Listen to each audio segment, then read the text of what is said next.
Hello friends, welcome to my channel. हम Uttarakhand LT exam 2014 का English का पेपर सॉल्व कर रहे हैं। इससे पहले मैं इस पेपर पे 3 वीडियोस ऑलरेडी बना चुकी हूँ, जिसमें हमने 61 तक के क्वेश्चंस को सॉल्व कर लिया है।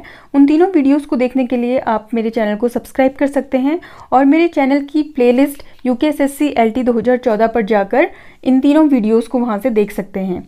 इसके साथ ही आप 2011 का इंग्लिश का पेपर भी देख सकते हैं।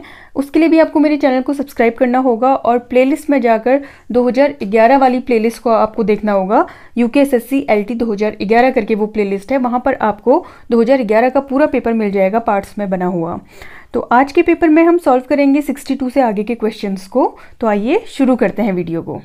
क्वेश्चन नंबर 162 है, हु रोट ट्रोइलस एंड क्रेसीड।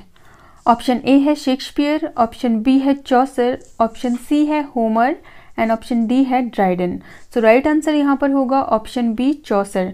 चौसर ने ये पोएम लिखी थी ट्रोइलस एंड क्रेसीड, जिसका टाइटल था। इसी के साथ विलियम शेक्सपियर ने भी एक प्ले लिखा है जिसका नेम है Troilus and Cressida.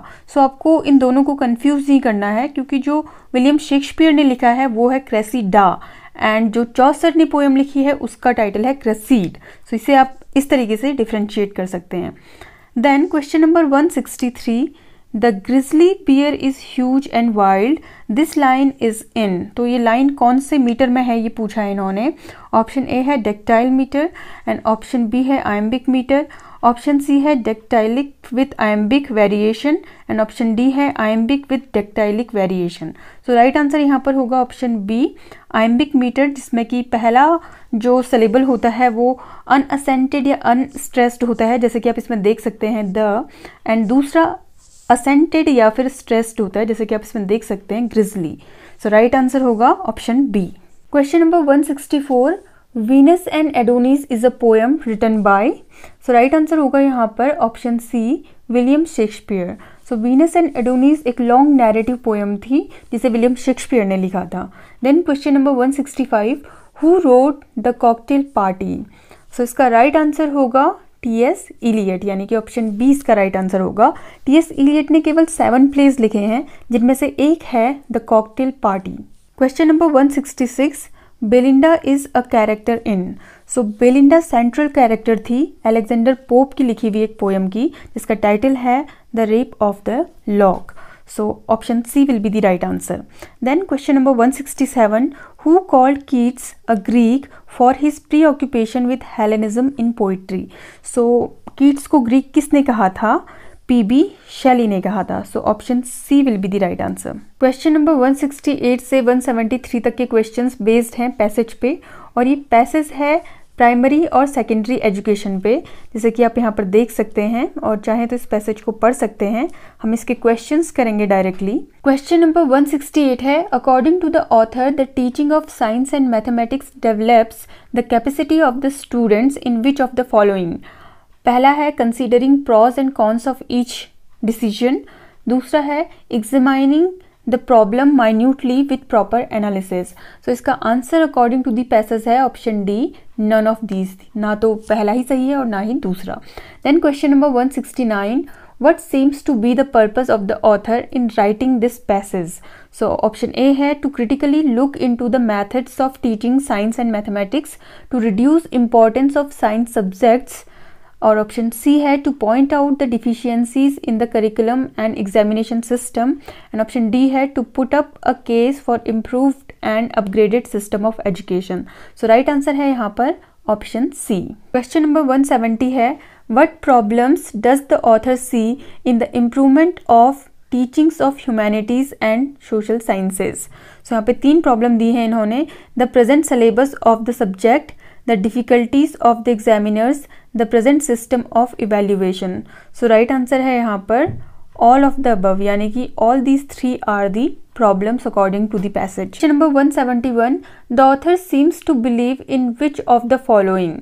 The capacity to think can be developed by properly designed curriculum of humanities and social sciences. The objective evaluation is necessary for social sciences.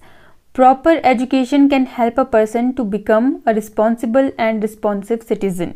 So यहाँ पे answer है option D, यानी कि पहला और तीसरा। Question number 172, according to the author the present educational system ultimately helps the student in which of the following.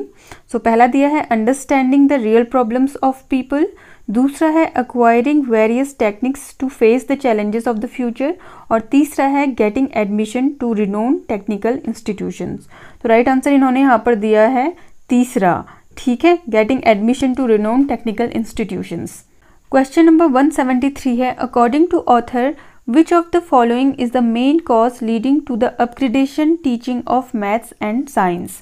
Option A है science and mathematics can solve our problems, option B है it inculcates proper values for becoming an ideal citizen, और option C है the evaluation of these subjects is objective and critical.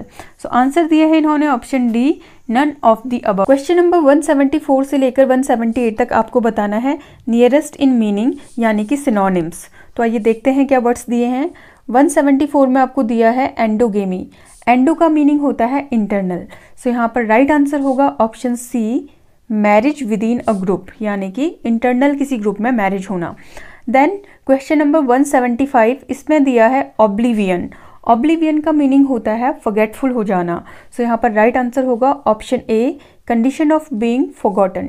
Question number 176 में आपको दिया है query. Query means होता है खदान, यानी कि एक deep pit, so option A will be the right answer. Then question number 177 में आपको दिया है स्टार्क। स्टार्क मीन्स होता है बिल्कुल क्लियर, साफ, सो यहाँ पर option C, obvious will be the right answer. Question number 178 में आपको दिया है रूडिमेंट्री। रूडिमेंट्री का मीनिंग होता है बहुत ही बेसिक, बहुत ही एलिमेंट्री, सो यहाँ पर option C will be the right answer. Then question number 179 से लेकर 183 तक आपको फाइंड आउट करना है फारदेस्ट इन मीनिंग यानी कि अपोजिट वर्ड। तो ये देखते हैं। 179 में दिया है प्यूसेंस। प्यूसेंस का मीनिंग होता है बहुत ही पावरफुल और प्रोवेस, सो इसका अपोजिट वर्ड यहाँ पर होगा option A, impotence. Question number 180 में आपको दिया है डोरमेंट।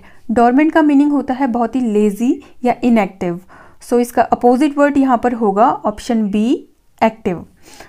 देन क्वेश्चन नंबर 181 में आपको दिया है सर्क्यूटियस। सर्क्यूटियस का मीनिंग होता है बहुत ज़्यादा घुमावदार या इनडायरेक्ट, सो इसका अपोजिट वर्ड यहाँ पर होगा option A, direct, so direct will be the right answer. Question number 182 में आपको दिया है इंसाइट। इंसाइट का मतलब होता है किसी को स्टीयर अप करना या उकसाना, सो इसका अपोजिट वर्ड हो जाएगा ऑप्शन डी, काम, so option D will be the right answer. Then question number 83 में आपको दिया है फ्यूजन। फ्यूजन का मतलब होता है मिक्सचर या ब्लेंडिंग, तो आप देखेंगे ऑप्शन बी इसका सिनोनिम है यहाँ पर, सो इसका एंटोनिम यानी कि अपोजिट वर्ड क्या होगा, ऑप्शन सी, स्किज्म। स्किज्म का मीनिंग होता है चीज़ों को अलग अलग करना या फूट डालना। फ्रेंड्स 184 से आगे के क्वेश्चन आपको इसके लास्ट पार्ट यानी कि पार्ट 5 में मिलेंगे, जो कि आपको कल तक अवेलेबल हो जाएगा। Till then stay tuned and thanks for watching.